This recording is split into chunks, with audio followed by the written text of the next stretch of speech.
Well, it's beginning to happen. We are starting to come to the end of summer and we are slowly walking into fall.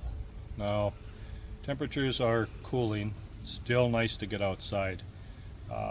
We have gone ahead and made a change in the portable garden on wheels. As you can come on in here, I'll get a little closer to you. This is the area that we ended up, if you remember in the spring, if you're following any of the videos, we ended up putting cucumbers in here. Very, very successful. We had bountiful amount of cucumbers that came off of this small area. But it overflowed to sides, on over there in the back, side to side. And we had plenty of cucumbers. We still have them in the crisper, but they are done. They just have done what they've done, what they were required to do. And now we're going to move on. Now as we get into fall, we can find ourselves another crop that will probably do really well in here. And it's going to be kale. Now kale can go ahead and it will take care of some of the colder temperatures. It will survive it. And well, they said -10 below zero on it, but I don't know. I haven't witnessed it to make it through -10 below zero. But I suppose anything is possible.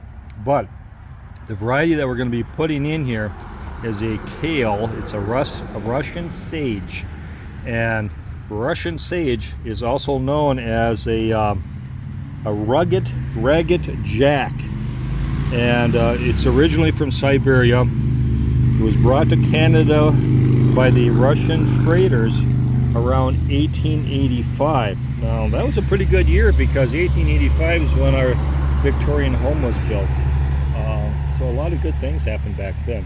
But what I want to go ahead and I want to show you what we're going to do here is we're going to plant the kale, and we're going to kind of use this area here as an experimental bed to see how long this kale can last into late fall and maybe possibly early winter.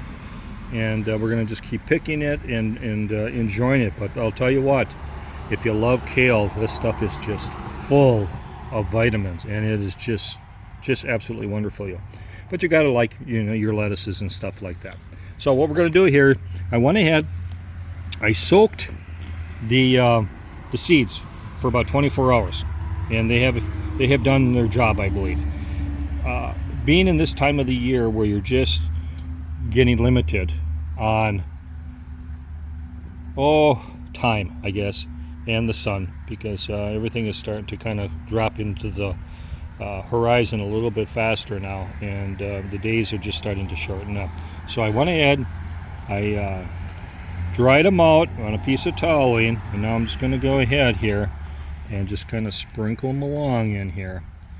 And don't worry about getting them too thick, as you're going to probably end up pulling some of them out and enjoying the whole plant, because it doesn't pay to be too particular when you start getting into this time of the year, because you aren't going to have too much time before everything else starts to change in the other direction. Now I have to kind of bring it up in here that here in the upper Midwest, we don't have much here for growing time, so we have to make the best of it. And if we can get a second crop in before everything changes, we're doing really well. So we're here, and we're going to be pushing fall real darn soon, and we want to get this crop in here at least germinated before the temperatures cool off. And then once they cool off, this kale, it does its job. So we're just going to go back over it again, sprinkle it in. I mean, you have to remember that a lot of the germination of these seeds aren't totally 100%. And getting it in there a little thick this time of the year is probably pretty good. We do get a lot of sun here. You got to remember this thing is on wheels, so we can kind of move it around.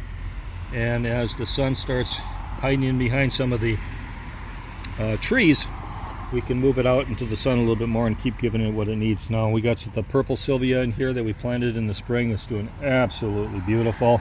We got some nice beautiful blooms in here. So this was a good added attraction to the cucumbers. Now I do have a little fertilizer I'm going to throw in there, And this is it's a pelleted chicken manure. I love it. It's an organic one, and it does absolutely wonderful. So we're just going to go ahead, sprinkle it down in here, all the way across.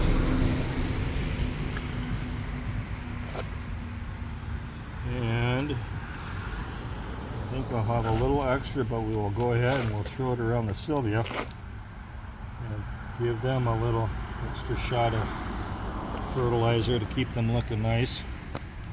Because now what has produced on the plants for flowering is pretty much about what you're going to see, because once the cooler temperatures set in,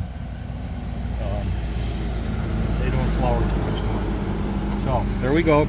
I'm going to go ahead and just kind of spread the soil over the top. I've got a nice loose potting mix in here. Just going to give it a little swipe of some soil.